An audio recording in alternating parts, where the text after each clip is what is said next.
Olá,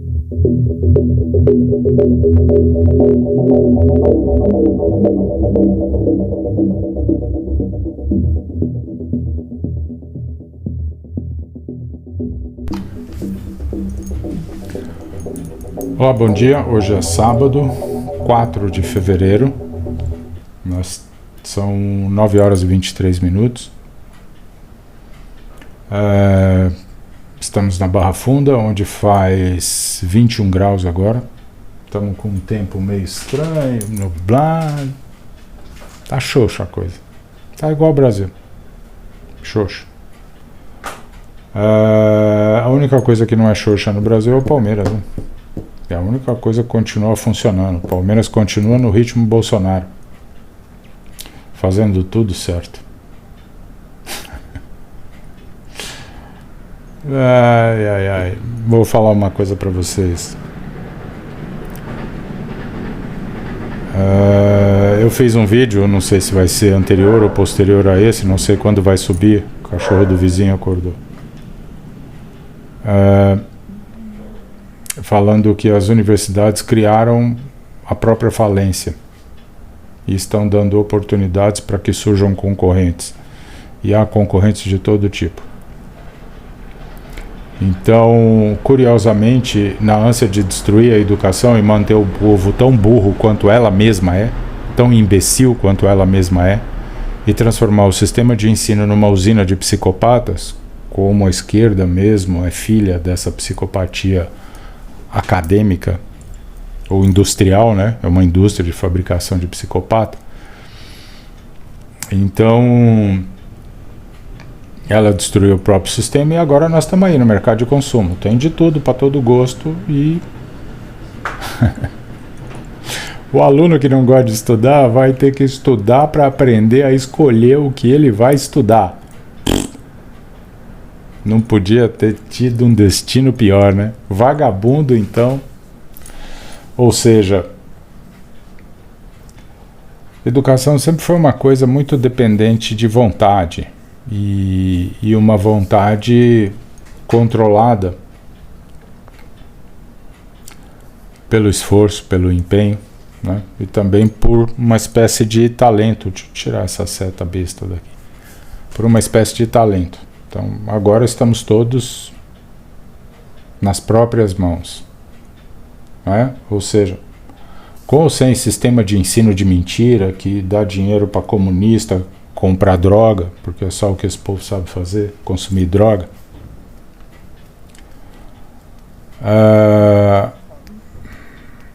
Você vai ser responsável pela sua própria educação.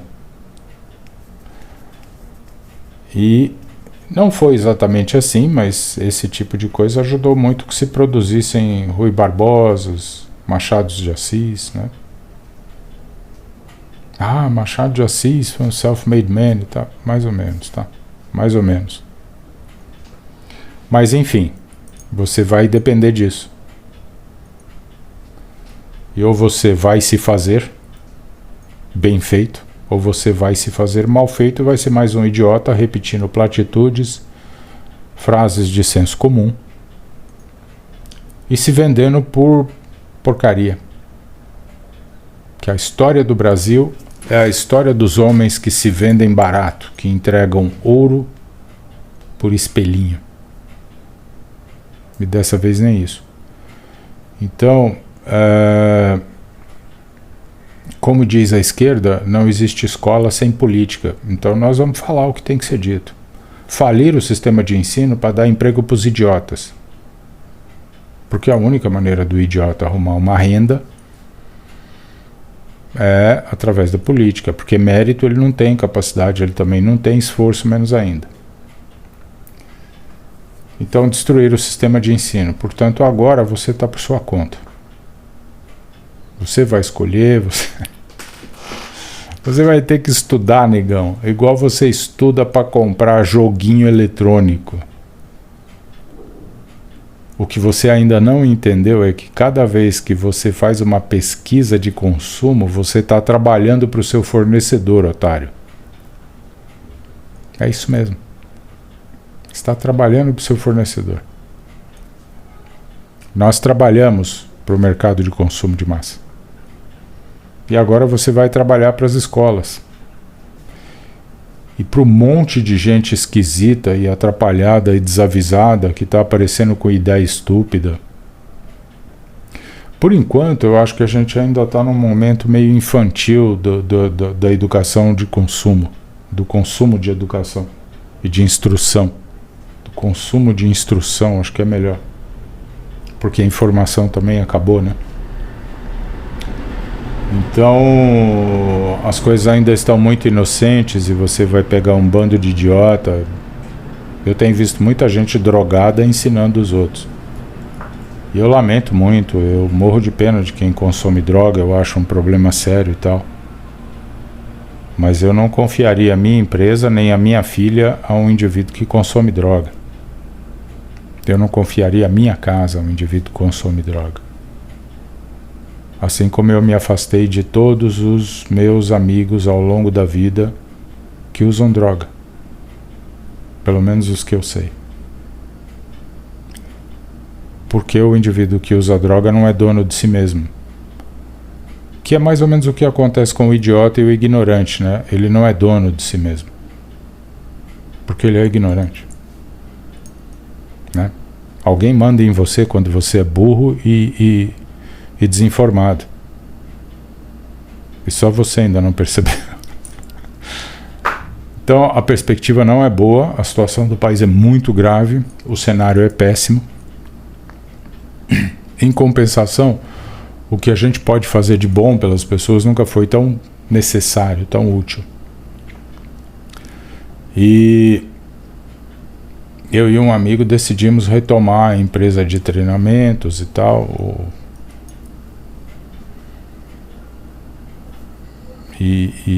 Porque agora nesse sistema é muito mais interessante, você pode atender muita gente através da via digital, né? Mas eu já vou alertar vocês, isso é, grosso modo, vai virar a mesma coisa que virou a mídia, né? Os meios de comunicação, de informação, vai virar palpite. Tem muita gente dando palpite, pouca gente falando do que não sabe. E tem muita gente com medo de dizer o que muitas vezes precisa ser dito.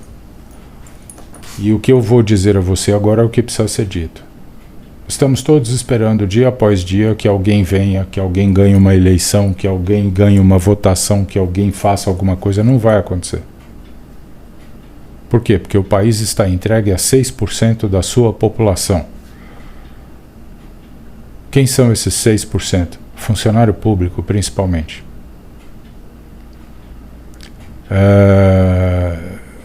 Nos 3 níveis. Nos 3 níveis. E essa é a grande desgraça do Brasil. Ou o Brasil acaba com o funcionalismo público e rápido, ou nós vamos virar uma Venezuela por conta do funcionalismo público, exatamente como aconteceu na Venezuela, exatamente como está acontecendo no Chile, exatamente como vai acontecer na Argentina. A situação é muito grave, nós estamos sob severa ameaça. Então, eu tenho conversado com amigos recentemente e eles me disseram, não, as populações agora estão contra o governo. Os governos estão contra nós. O Estado virou contra nós. Estão nos caçando. E vão acabar conosco. Não é? O planeta nunca teve na história tanto refugiado quanto ele tem hoje. O mundo tem hoje mais refugiados do que ele teve na Segunda Guerra Mundial. E o país que tem o maior número de refugiados não é a Síria, é a Venezuela. Ou seja, nós, latino-americanos, estamos no olho do furacão. O extermínio vai acontecer mais gravemente aqui do que em qualquer outro lugar. Então, escute bem o que eu estou te dizendo. Prepare-se para a guerra. Porque essa é verdadeiramente uma jihad. estão vindo contra você, contra os que você ama, contra a sua família, e estão vindo para acabar com a sua vida. E só quem pode tirar a vida é Deus, porque só Ele concede a vida. Portanto, você tem o direito de defender, o que é um dom divino. Por que eu estou dizendo isso? Porque o nosso país está terrivelmente entregue a 6% de psicopatas, ativos ou passivos.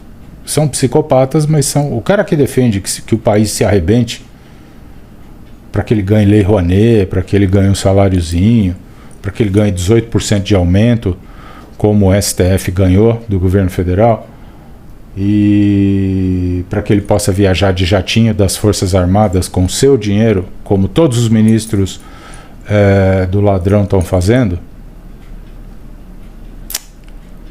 Então, esse é o... Entendeu? Ele não toma necessariamente a frente, ele não comete nenhum crime, mas ele se beneficia do crime. Ele é um psicopata também. Durante toda a minha vida eu acreditei que a gente deveria se construir o máximo possível. Como dizia o Berto Roden, né? O Berto Roden foi um filósofo da primeira metade do século XX no Brasil, principalmente. Faleceu, acho que logo depois da virada, não tenho certeza. Viveu em São Paulo.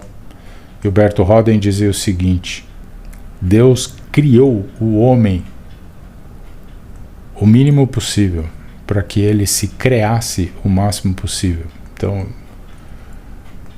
criar, no neologismo de Berto Roden, significava trazer de dentro para fora, exteriorizar.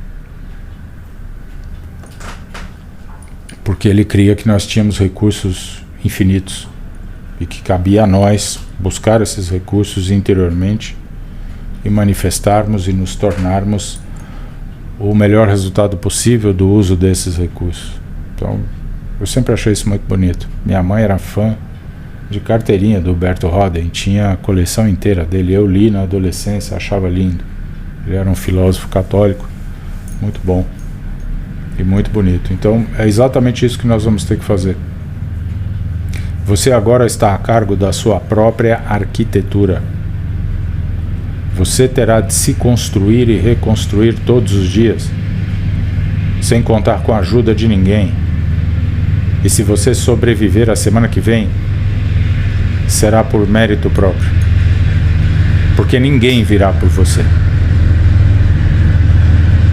Ninguém.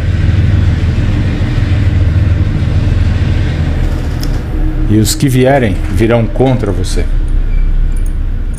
contra a sua vida. Então, eu sempre acreditei que a gente deveria se construir o máximo possível, em virtude, corrigir os próprios defeitos, se entender e tentar se transformar num ser humano que valesse a pena para si, para os outros, para a sociedade, para o mundo. E quem sabe merecer o amor das pessoas. Eu nunca acreditei muito na versão de que é melhor ser temido do que ser amado. E por quê? Porque eu sempre acreditei que quando você é amado, a vida às vezes te brinda com sacrifícios. As pessoas às vezes se sacrificam por você. Porque você merece. Porque elas te amam. E o amor nada mais é do que o gesto magnânimo e absolutamente divino de dar de si. Quem ama, dá de si. Essa é a raiz etimológica da palavra. E que isso talvez em algum momento valesse tanto sacrifício, tanto esforço, tanto empenho para se transformar em alguém legal. Tanto prejuízo, né? Porque a gente sofre prejuízos, né? Mas foi um amigo psiquiatra que me convenceu do contrário. Quando ele me explicou que o psicopata não melhora, não piora, ele não muda.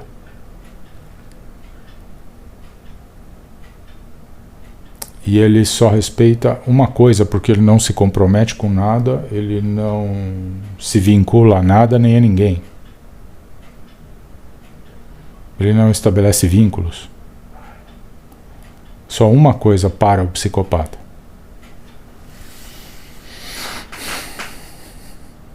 a violência. Física, principalmente. Sob a ameaça da violência, ele para. Mas ele não vai mudar nunca. Se você bate uma vez e no dia seguinte volta tudo ao normal, ou quando você se distrair, ele vai aprontar de novo. É a história do sapo e do escorpião. É a minha natureza. É? Então, meu amigo psiquiatra me convenceu do contrário. No mundo em que a gente vive, ninguém virá por você. Não espere nada de ninguém. Nós estamos em guerra. E eles estão vindo para nos matar. Essa é a guerra. Essa é a guerra. E nós vamos falar sobre isso. Eu vou falar sobre isso. Por quê? Porque ninguém tem coragem de falar no Brasil. O brasileiro recua muito fácil. Como eu não sou ninguém, não sou importante para ninguém, não sou nada, ninguém vai se importar com o que eu vou dizer aqui. Mas hoje nós estamos oficialmente começando uma iniciativa para preparar as pessoas para o pós-apocalipse. Não é distopia, não é. Isso é coisa inocente. Isso é coisa do século XIX e XX. Tá? George Orwell. Isso tem 100 anos quase. Já foi. Isso não fala mais sobre o tempo que nós estamos vivendo. Nós já avançamos, nós já ultrapassamos esse limite. Então, quando as pessoas te entregam esse tipo de conteúdo,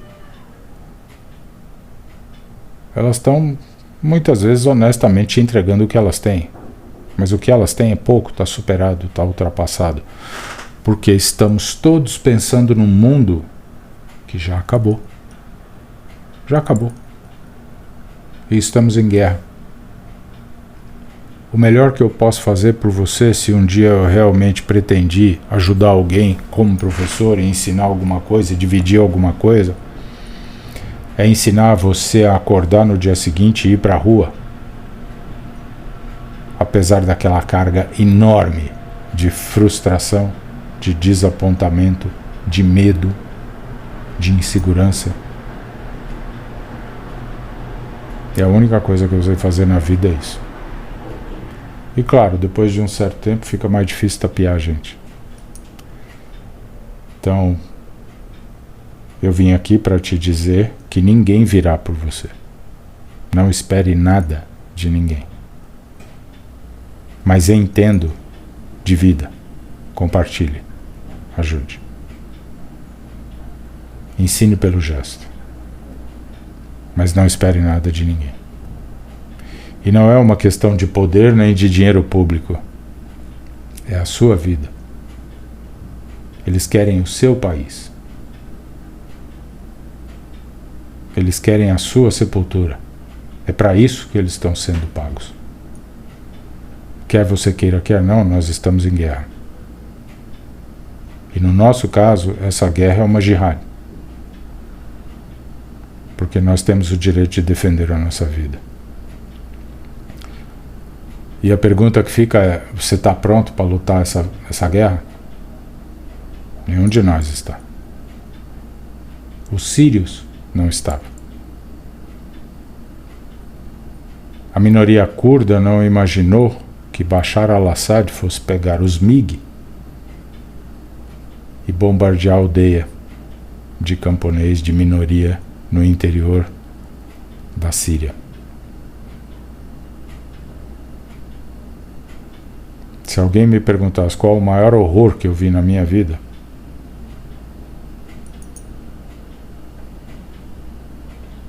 foi o ditador da Síria dinamitar a minoria curda com caça russo. E a Europa, ó. Cala a boca. Eles sempre calam a boca. Seja de direita, seja de esquerda.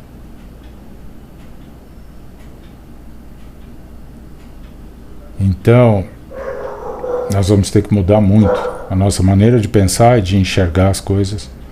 Nós vamos ter que nos preparar para uma vida diferente. Acabou a fantasia.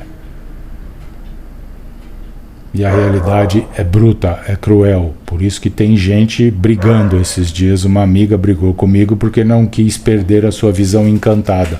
Ela acredita profundamente que o Instagram e o Mark Zuckerberg são pessoas muito honestas. Ela acredita realmente que é melhor o Lula do que o Bolsonaro. Mesmo sabendo que o Lula custou, nos 2 primeiros mandatos, 8 trilhões de reais ao Brasil. E que nós nem acabamos de pagar isso. E a razão pela qual ele está tão desesperado é porque ele sabe que ele vai cair. Todo o sistema sabe que vai cair. Por isso eles abriram fogo contra nós. E eles querem nos exterminar. Nós só queremos sobreviver. Mas eles são os psicopatas. Eu espero que você esteja pronto. Porque se você voltar aqui, você vai ouvir muita coisa difícil, dura, complicada.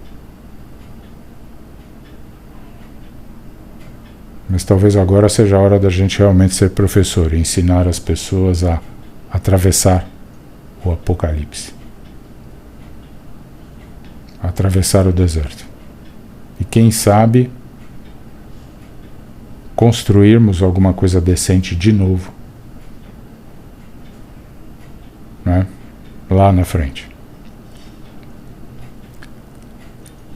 Agora, não se iluda.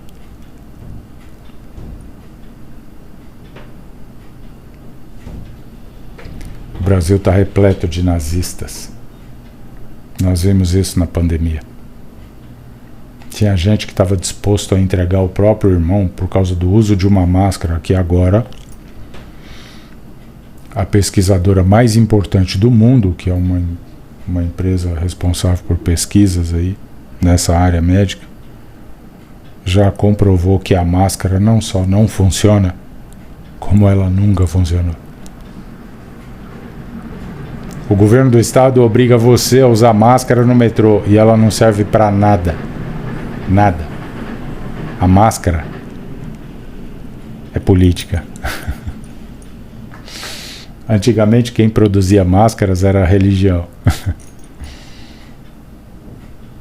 Até isso a religião perdeu o lugar. Até nisso. Quem está produzindo máscaras é a política. Mas não se esqueça. Não virá ninguém por você. Ninguém vai bater na sua porta, a campainha não vai tocar, o telefone não vai ligar. Nem por você, nem pelos seus filhos. Nem pelos seus pais, nem pelo seu país. E eu termino com Martin Heidegger, o filósofo do nazismo.